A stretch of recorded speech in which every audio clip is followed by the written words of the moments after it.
apa namanya, berita-berita itu yang itu tidak hanya satu atau dua orang, bahkan bisa juga dengan komite atau orang luar, artinya di luar lingkungan sekolah, artinya bisa kepala sekolah, bisa juga dengan ibu kantin dan lain sebagainya, karena di lingkungan sekolah kita bekerja sama dengan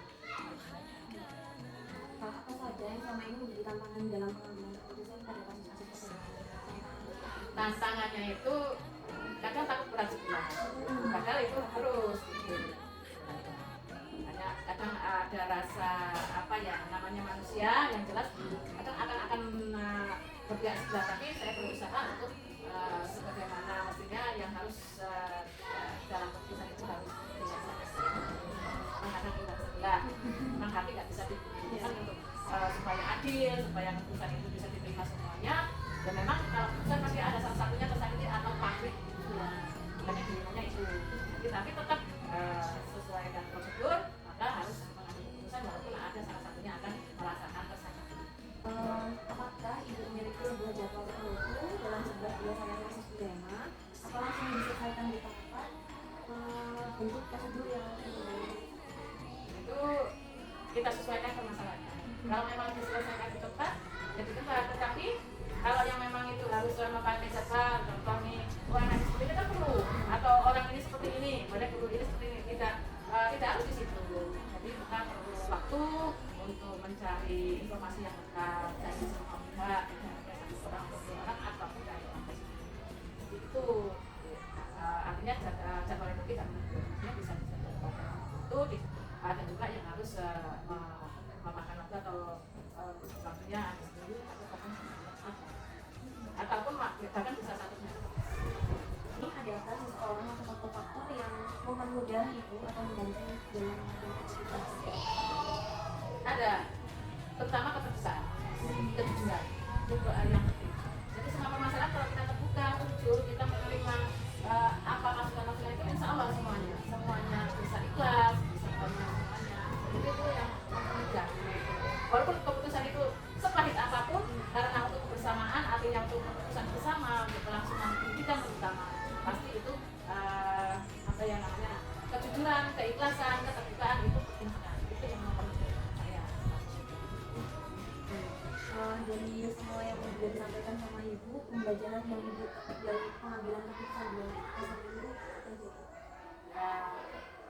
Selaku pimpinan yang jelas itu harus tanggap dan artinya ikhlas menerima kritikan, apalagi saran. Tetapi akhirnya kalau memberikan kritikan, memberikan solusi, jadi supaya mempermudah saya dalam menyelesaikan masalah.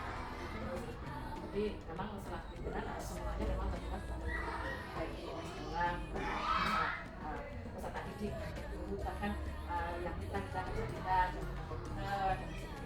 itu. Jadi kita harus sabar.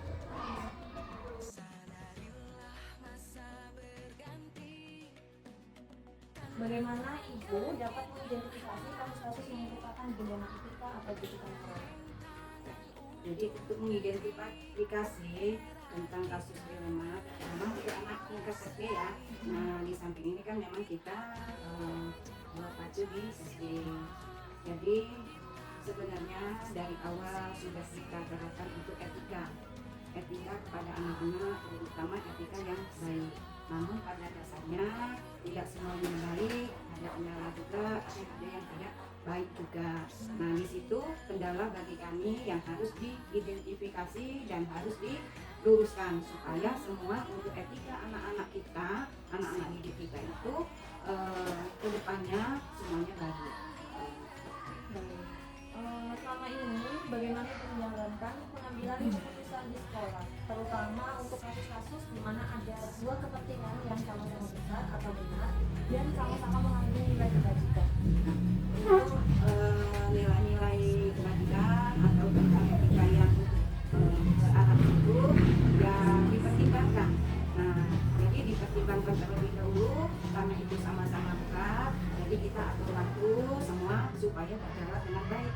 Ya, semua berjalan dengan baik, satu persatu harus memang kita laksanakan karena kedua-duanya itu sama-sama memberatkan, sama-sama fungsinya sangat besar. Jadi yaitu kita harus pintar-pintar, pandai-pandai mengatur waktunya supaya semuanya itu berjalan dengan baik dan lancar.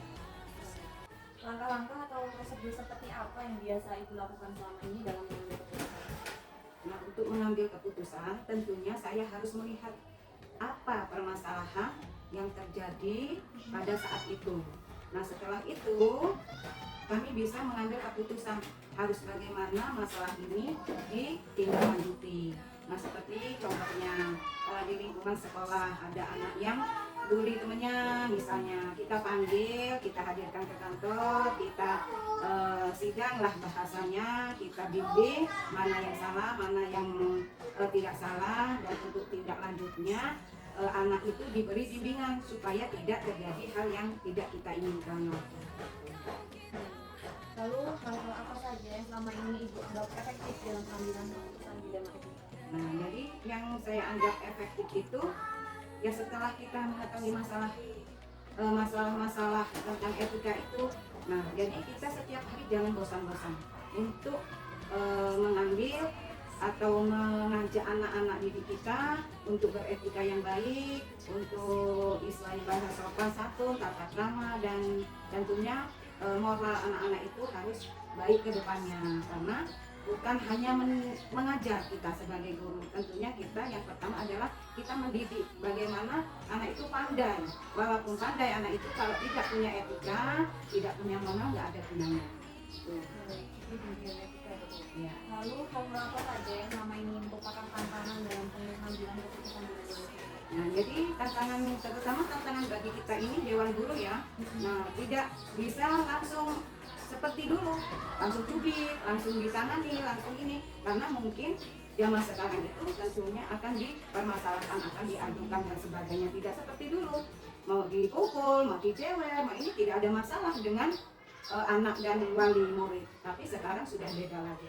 Jadi yaitu harus kita panggil wali muridnya, kita panggil anaknya, kita minta bantu kepada wali murid supaya antara di sekolah dan di rumah itu etikanya itu tetap terjaga.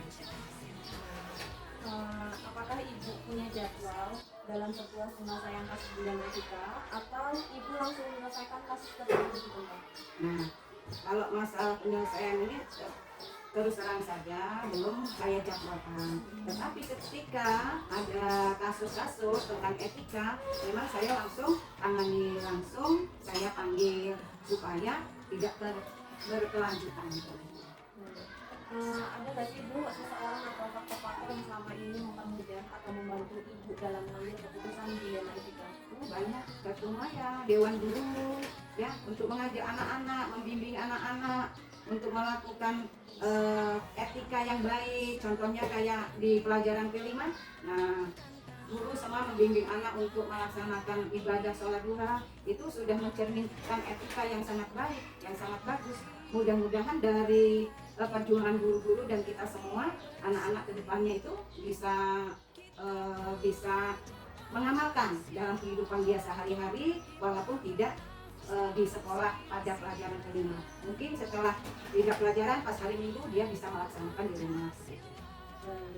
Dari semua hal yang telah disampaikan oleh Ibu, pelajaran apa yang dapat Ibu petik dari pengalaman pengambilan keputusan bidang etika? Jadi yang bisa saya petik terutama ya dari manfaatnya, ada kekurangannya, semua itu bisa kita petik. Oh, ternyata setelah kita memberikan pelajaran tentang etika, tentang sopan santun dan sebagainya, ternyata oh ada perubahan ke anak didik kita.